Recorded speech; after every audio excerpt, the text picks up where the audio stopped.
বিকেলে বৃষ্টি নামছে টুপটাপ করে।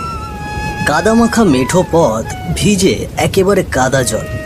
সেই পথের একপাশে বিশাল বটগাছটার নিচে বসে আছে তিনজন শ্রমিক। ঘাম মেশানো ভেজা গা, হাতে কোদাল আর পাশে রাখা ঝুড়ি।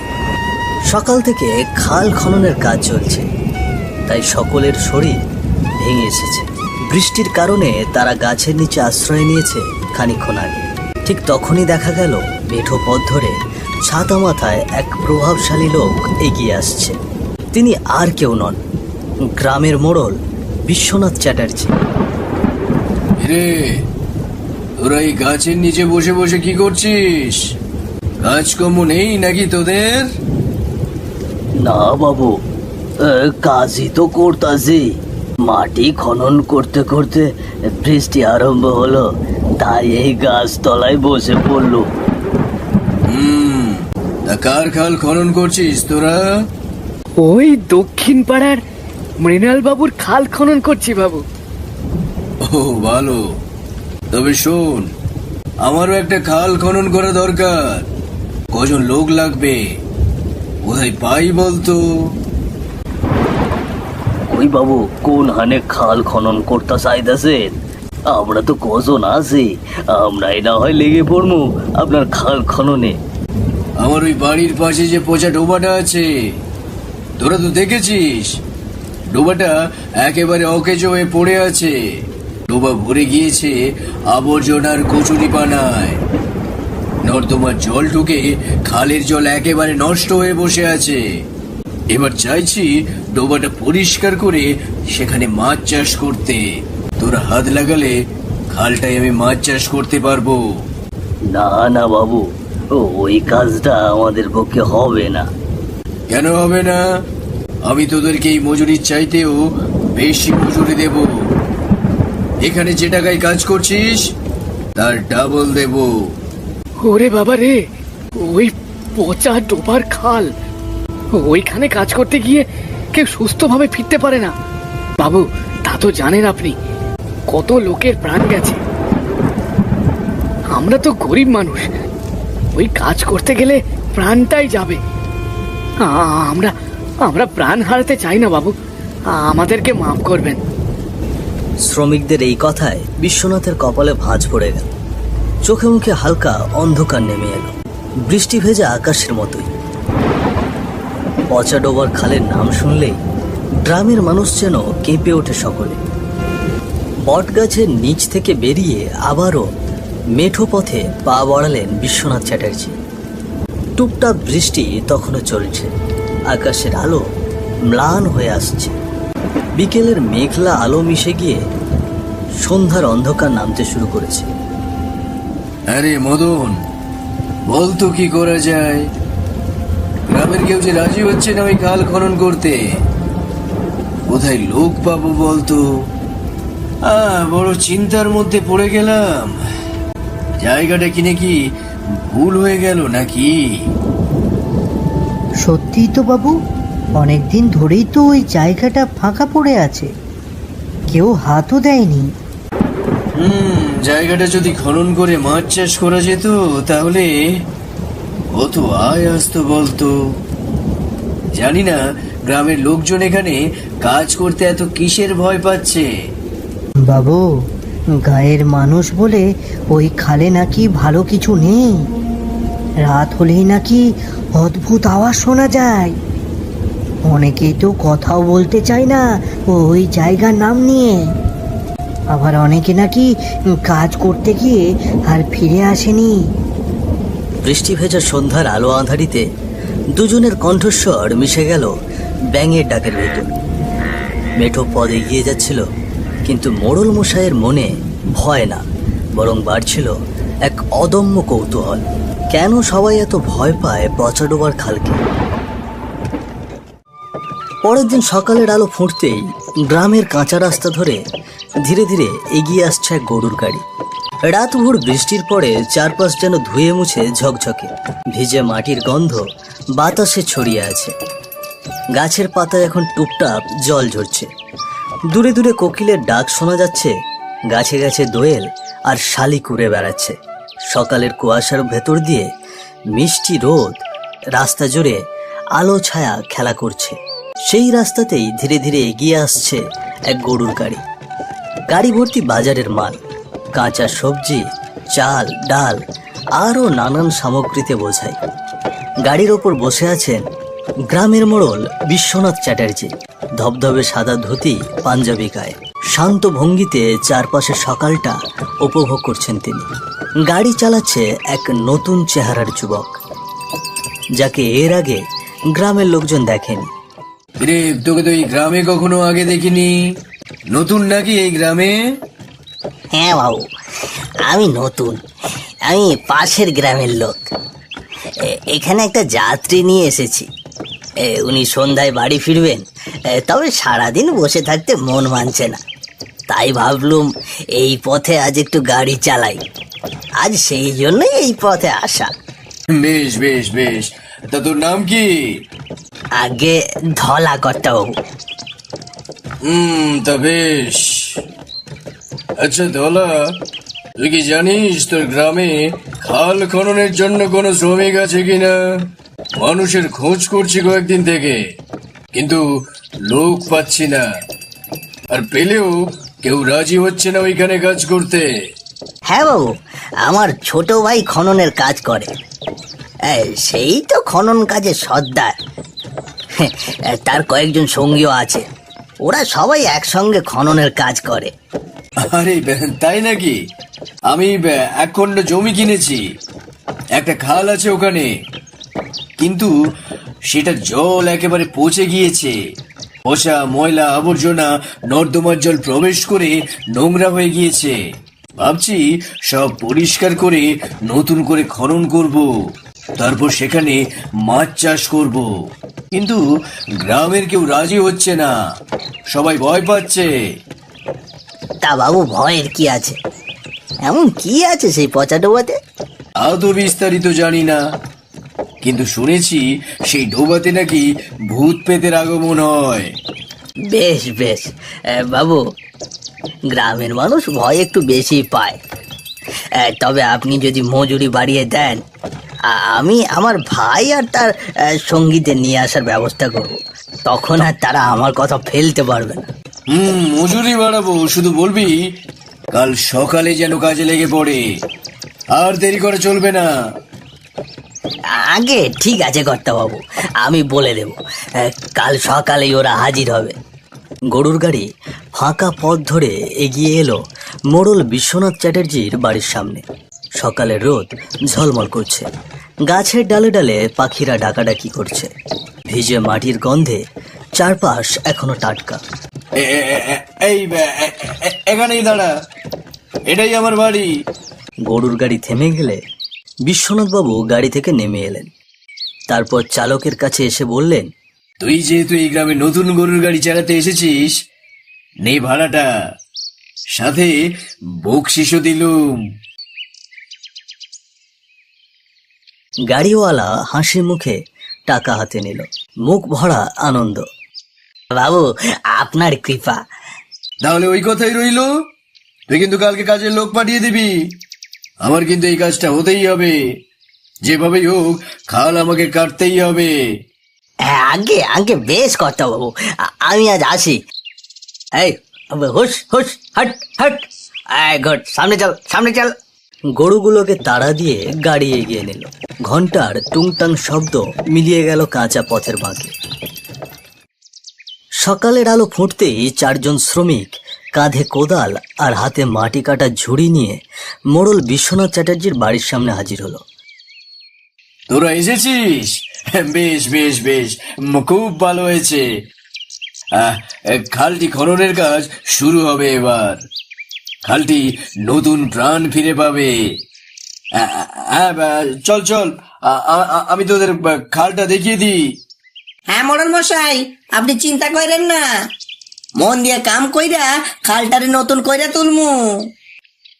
সেখান থেকে বিশ্বনাথ চ্যাটার্জি তাদের সঙ্গে নিয়ে গেলেন গ্রামের সেই বহুদিনের পরিত্যক্ত স্থান পচা ডোবার খালে। চারপাশ গাছে ভরা ঝোপঝাড় আর মাঝখানে নোংরা জমা জলে ভরা খাল। বিশ্বনাথ চ্যাটার্জি খুশির হাসি হেসে সেখানে দাঁড়িয়ে শ্রমিকদের দিকে তাকালেন। শোন, তোরা আর দেরি না করে কাজে নেমে পড়। আগে আগে সব ময়লা আবর্জনা পরিষ্কার কর, তারপর তারপর খাল খনন শুরু কর। শ্রমিকরা মাথা নেড়ে সম্মতি জানিয়ে কাজে লেগে পড়ল।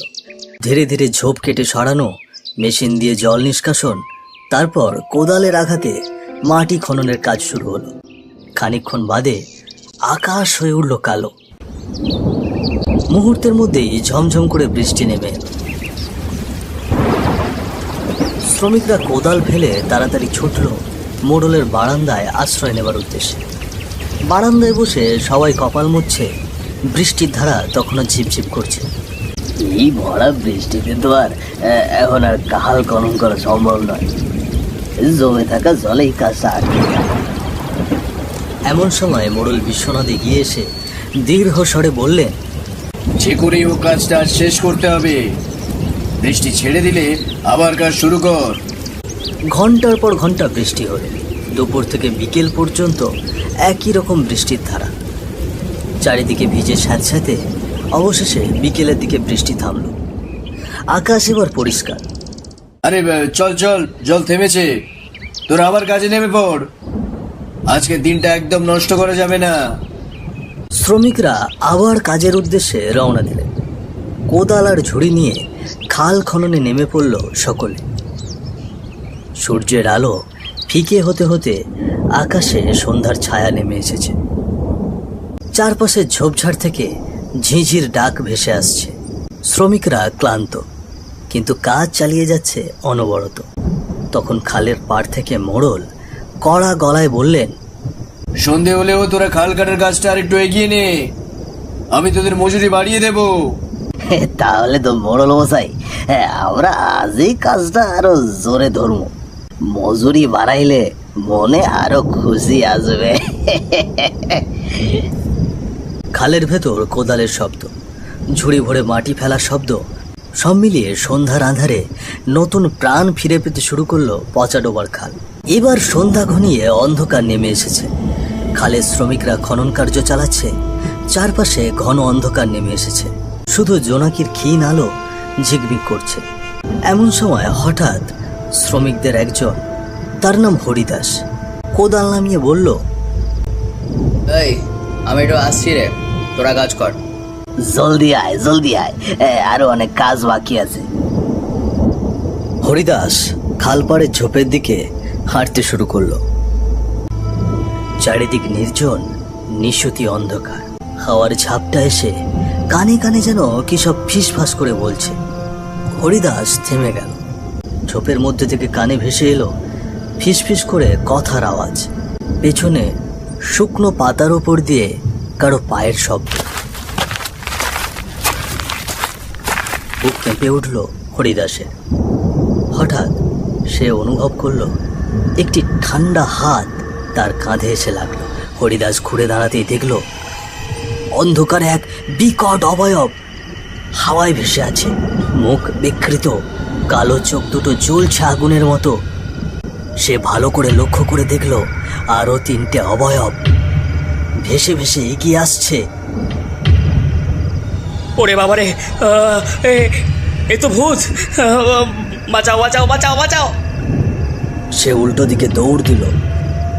হাঁপাতে হাঁপাতে এসে পড়ল খালের কাছে কাজ করা বাকি শ্রমিকদের কাছে। কি কি হলো হরিদাস, এমন ভাবে হাঁপাচ্ছিস কেন? ভূত ভূত ভূত! আমি ভূত দেখেছি, ভূত! অন্ধকারে হাওয়ায় ভাসছিল, ওর চোখ দিয়ে আগুন জ্বলছিল। বাকি তিনজন শ্রমিক হেসে উঠে বলল, ধুর পাগল, এই সারাদিন পরিশ্রম করেছিস, শরীর বেশ ক্লান্ত হয়ে গেছে, এই অন্ধকারে গাছের ছায়া দেখে ভূত মনে করেছিস। না না না, আমি ভুল দেখিনি। বিশ্বাস না হলে চল, তোরা চল, গিয়ে দেখবি, চল। তাদের সর্দার রঘু দাঁত খিচিয়ে বলল, ও এত করে যখন বলছে, চল সবাই গিয়ে দেখে আসি বিষয়টা ঠিক কি। চারজন শ্রমিক একসঙ্গে ঝোপের কাছে এগোতে লাগলো। বাতাস যেন আরো শীতল হয়ে এসেছে। হঠাৎ তারা থমকে দাঁড়ালো। খালের পাড়ে কালো অন্ধকারে সত্যি একটা অবয়ব হাওয়ায় ভাসছে। তার পেছনে গাছের ডালে দেখা গেল আরো কিছু ভয়ানক অবয়ব। পা ঝুলিয়ে বসে আছে, তাদের চোখে অগ্নিশিখার মতো লাল আলো, বিকৃত মুখে শীতল হাসি। তোরা যদি বাঁচতে চাস এখান থেকে চলে যা, খাল কাটবি না, এখানে কাজ করবি না, পালা বলছি। হাসির আওয়াজটা যেন কানে গেঁথে যায়। গাছের ডাল দোলে উঠল, হাওয়ায় শীতল কাঁপুনি। ওরে বাবারে, সত্যি তো! পালাও পালাও সবাই! সবাই আতঙ্কে ছুটতে লাগলো। খালের কোদাল ঝুড়ি ফেলে দৌড়ে গেল মোড়ল বিশ্বনাথ চ্যাটার্জির বাড়ির পথে।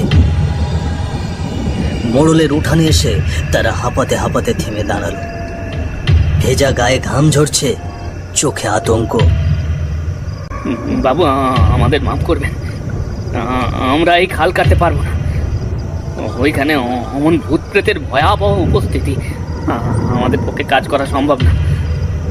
দূর বোকা, জঙ্গলের অন্ধকারে এরকম অনেক কিছুই মনে হয়। তোদের ভয় পাওয়ার কিচ্ছু দরকার নেই। তোরা আমার কথা শোন, আমি তোদের 1 সপ্তাহের মজুরি একদিনেই দেব।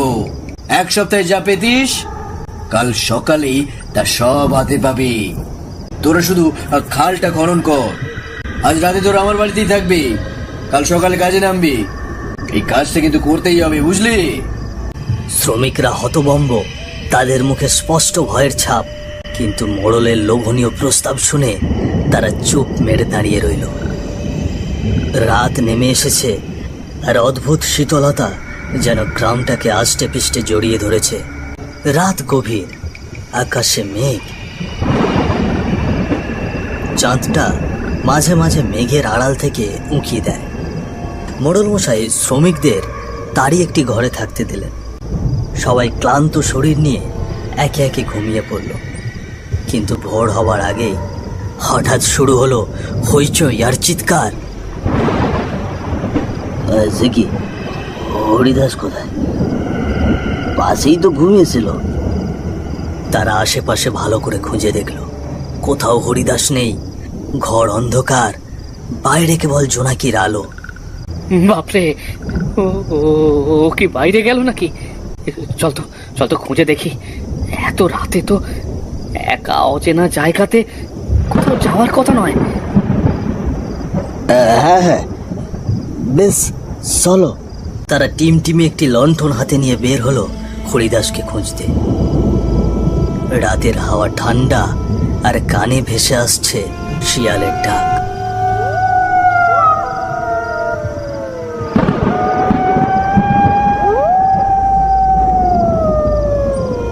পাতা মচমচে শব্দ করছে পায়ের তলায়। তারা সামনে দেখতে পেল একখানা পায়ের জুতো। সেটা অনুসরণ করে আরেকটু এগোতেই পেল একখানা গায়ের জামা। এই জামা তো হরিদাস পড়েছিল। তাহলে কি? হঠাৎ এক ভয়ঙ্কর গন্ধ, কাঁচা রক্তের গন্ধ নাকে এলো। সবাই থমকে দাঁড়ালো। এই তো জুতো, জামা, এইসব হরিদাসেরই তো। আর এই গন্ধটা কিসের রে? ধীরে ধীরে তারা আরো সামনে এগিয়ে যেতে লাগলো। কিছুটা সামনে এগোতেই তাদের চোখে পড়ল হরিদাস মাটিতে লুটিয়ে পড়ে আছে। তার নিথর শরীরের আশেপাশে ঝুঁকে আছে কিছু কালো অবয়ব, দাঁত বসাচ্ছে তার গলায়। তারা মাংসগুলো চিবোচ্ছে, রক্ত ঝরছে গড়গড় করে। তোদেরকে বলেছিলাম না তোরা এখান থেকে চলে যা, তোরা শুনলি না? আর এখন আমাদের হাতে মরবে তোরা।